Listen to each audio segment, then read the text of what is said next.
Today's story has a wife who will swear on her child's life that her mother-in-law loves her other grandkids more. A husband who's worried that he married a woman who's mentally unwell, an 8-year-old who's waiting at the bottom of a staircase only for her dad to pat her head and leave her behind, and a shoebox gathering dust in a closet, holding a girl's firearm safety certificate tucked inside a diary no one was meant to read. If you've ever loved someone who keeps a running list of every way they've been wronged and you are exhausted defending against things you can't see, like no matter how hard you try, or if you're the one keeping that list, sure that there's something wrong but everyone else just wants to ignore it, pull up a chair, I'm about to connect some dots. If you're new, hi, I'm Jess. I'm your boundary big sister. I'm also a licensed therapist for nearly 15 years, and this is the kind of story that will stay with you because of the way Danny discovers the truth about his wife, but just wait to see what he does with that information. Danny thought he had met the woman of his dreams, someone his family completely adored. But now he dreads the ding from his family group chat, the car ride home after Sunday dinners, and well, any occasion where his sister Beth may be the guest of honor. He's 34. He grew up on one of those cul-de-sacs where everyone gathers over the weekends. They're all outside at the end of their driveway. The kids all play with each other and, well, no one really locks their doors. Like everyone is just kind of like one big group. His dad, Ray, he's a quiet guy. He's usually fixing something in the garage, but he is the first to offer to play catch. And his mom, Meg, well, for starters, she's a nurse. 30 years on her feet, the night shift for most of them, so that she could scoot home really quick in the morning, see Danny and Beth off onto the bus, and then be there when they got home after school, have an early dinner, and then she would head off to work. Meg was also known at the hospital to take her first break of the night with patients where she could just tell, maybe they had family that were out of town, or maybe this patient wasn't going to get a lot of visitors.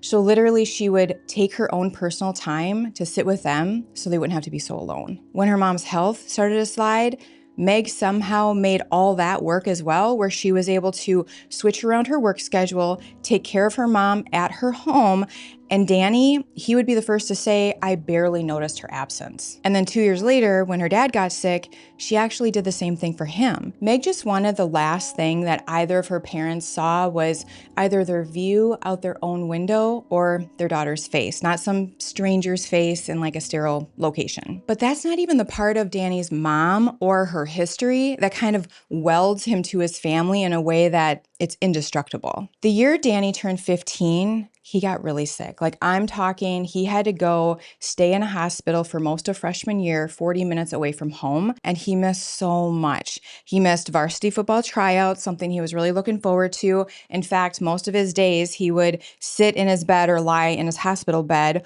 watching video, like football practices and games on like a friend's borrowed laptop, just so that he could kind of try to feel like he was there. But he would just wonder, like, am I ever going to get better? Am I ever going to feel normal again? And who was right by his side every single day? Of course, Meg was. His mom was always there. So she would work her shift, drive 40 minutes, and then she would sleep in a chair that didn't even recline. She just wanted to make sure that her face was the face that Danny saw when he would wake up. He would always wake up between midnight and 3 in the morning. He would wake up just terrified, not knowing where he was. And she wanted to be able to jump up and be right by his bedside just to reassure her kid, like, it's okay, mom's here. So even after all these years, and he's obviously better, he's doing just fine, he's 34, but even after all this time, Danny will still think about those nights in that hospital and always waking up, seeing his mom there. So when I tell you that Danny would walk on broken glass through fire with lions swiping at him from both sides for his family, I mean it. This is his family. Loud Sunday dinners, a group chat that never stops pinging, a sister named Beth that lives 10 minutes away from everybody, Ray fixing something or tinkering in the garage, and Meg fixing something delicious at the stove. Just a warm, close-knit family that most of us, we spend our whole lives wishing for. This is the family that Danny would walk through lava for, and it's the exact same family his wife is about to go to war with. He just doesn't know that yet. Danny met Lauren when they were both 28 at a friend's barbecue. She's funny in like a dry, quick-witted way, like it's all about her delivery. She was guarded, well, a lot guarded, which made it feel that much better once Danny earned enough trust to be let all the way in. Lauren told Danny like bits and pieces about her past, but what he could gather was that her family, well, at least her dad and brothers, they lived to hunt, fish, be outdoors, all of which was pretty common for that part of Idaho. Her dad didn't seem to be around too much. I mean, maybe he was there, but not emotionally present. And her mom was just kind of hard to reach for Lauren. Kind of a rough family, maybe, not a great childhood, but nothing Danny couldn't outlove. Very shortly after Danny met Lauren, like I'm talking the first few months, he made a quiet promise to himself. He said that if given the chance, he'll do everything in his power to give Lauren the life she deserves and the family she never had. The day he drives out to ask her dad for his blessing, Gary, he's outside working his German short hair hunting dogs. He didn't say much. He just shakes Danny's hand and he says, "You can take her, but you just can't bring her back." And then he laughs, and Danny, it kind of caught him off guard. So he started laughing, and he's like, "Oh, is this kind of like a gruff dad joke?" And then he just forgot all about it. At first, Lauren fit into his family perfectly, just like Danny knew she would. When she walks into her first Sunday dinner, Danny could tell, oh my gosh, she's so nervous. But his mom met them at the door, arms wide open, and she just folded Lauren in as if she had been waiting her whole life for her to just come home. A couple months go by, Lauren's car needs brakes, so Ray is just out tinkering in the garage. He fixes them. He won't accept any payment. Of course he won't. And just before September wraps, Meg overhears Lauren say that she's never had a homemade, like a real homemade birthday cake. And so, of course, Meg, she rolls out the cutest homemade cake with Lauren's name piped out in blue frosting for her birthday that next month. For a long while, Danny just sees Lauren completely relax into his family. Like she never wants to rush off. After Sunday dinner, she always just kind of wants to linger and just soak up every moment. And frequently she'll text Danny things like, "I've literally won the family lottery," which of course he screenshots, sends them off to his mom, not knowing that in 3 short years, he's going to be lying in bed awake in the middle of the night, wondering if his wife is completely losing her mind. January 27th, 2020, Danny and Lauren announce they're pregnant. Things move fast. Meg and Danny's little sister Beth, they start planning a gender reveal party, which sadly, you know the time, sadly turns into everybody just watching on Zoom, and they're just watching Danny's sister pop a balloon that was full of blue confetti. So they're going to have a little boy.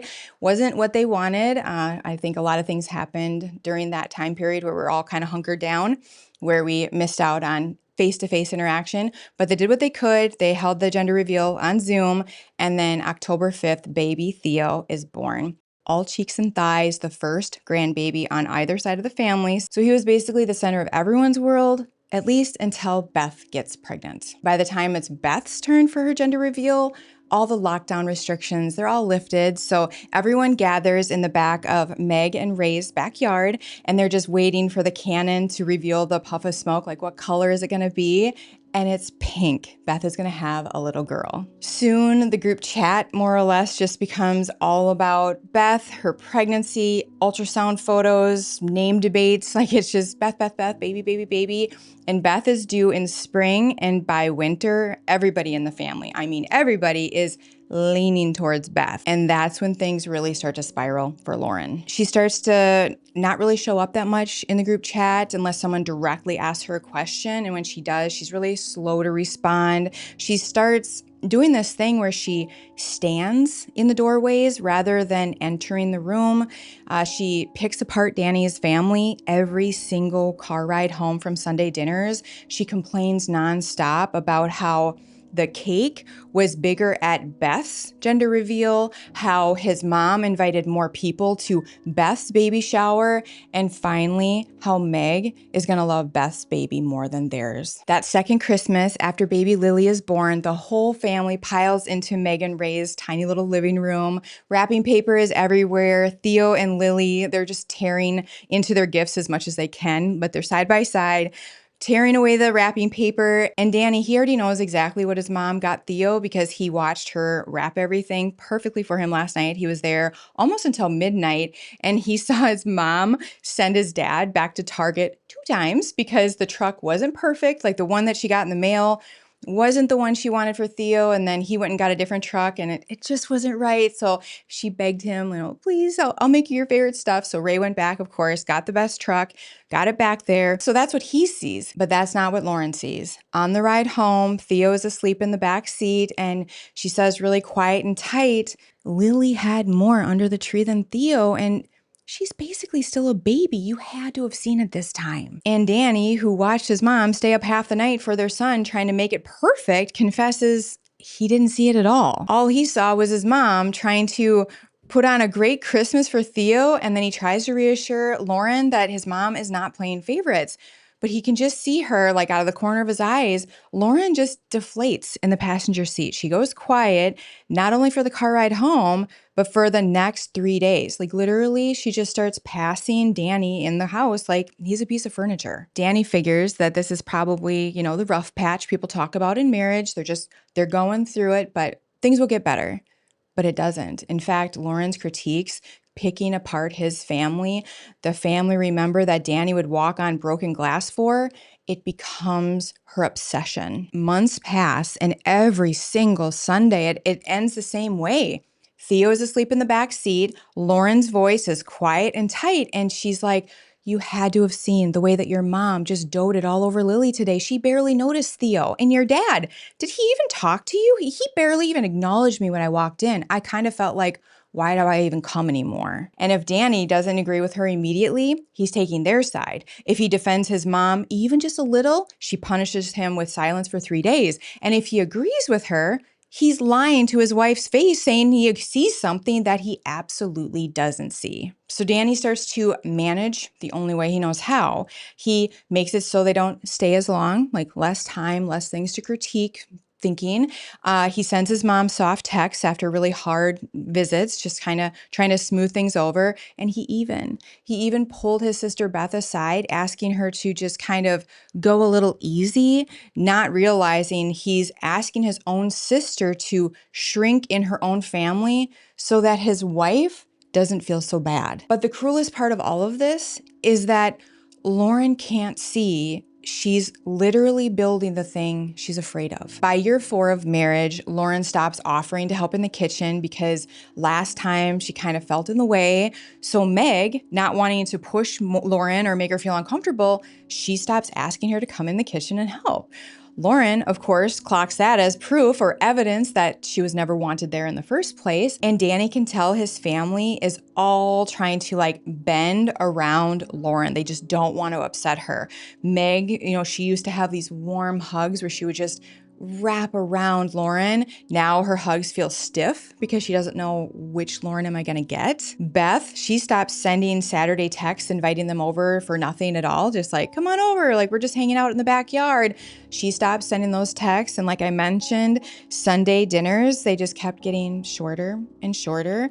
And that once carefree group chat that pinged all day long, now all of a sudden barely pings, and it just gets a little bit more careful. Then one Tuesday, Danny is over helping his dad move some furniture, and Meg catches him alone at the kitchen sink. So she comes up to him and she's twisting this dish towel in her hands, and she just pleads with him, Danny, please just tell me what I did wrong. Like, whatever I have to do, I will do it. Just tell me so I can get to work and fix it. But Danny has nothing to tell her. I mean, the truth is, but he will not say this out loud, the truth is he believes he married a woman who is a perpetual victim, who believes that everyone is out to get her, and he really, truly doesn't know how to fix it.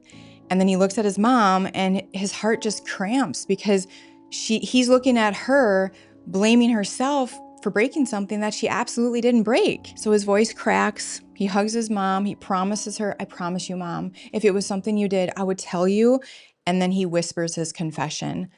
I honestly don't know how to fix this either. That right there is the moment that something shifts inside Danny. Now, when Lauren just starts in on his mom, that pull that he once had to protect Lauren, It's not there anymore. In fact, he's kind of numb, and sometimes he feels mean. Like more often than not, in his head, he's thinking, maybe it's not them. Maybe you're the problem. Danny married a woman that he wanted to save. He wanted to give her the life and family he believed she deserved. And now it just all feels so impossible. Like, how can she always find a problem? It's you walk into a room full of people that just want to love you, and yet she walks out of that room calling it proof that they don't want her there. He dreads Sundays now, like the whole day. He dreads the entire day, not just the car ride home. And every time she pecks away at his family, he can feel himself drifting further and further away. By the time Danny finds the shoebox, he's exhausted, he's bitter, and he's one bad Sunday away from being done. He has no idea that in about 10 minutes, the truth about his wife is going to fall off the closet shelf and land at his feet. All right, so that's part 1. Part 2 is already available for members. To watch that, just click the join button below, or you can just click the next video that's ready to play. Otherwise, part 2 will be released next week at its normal scheduled time. Thank you so much for watching. And please, if you are getting anything out of it, enjoying this, please consider hyping this video, subscribe, like, do all the things, and share it with one person that you feel would also enjoy it. All right, I'll see you in the next one. Bye.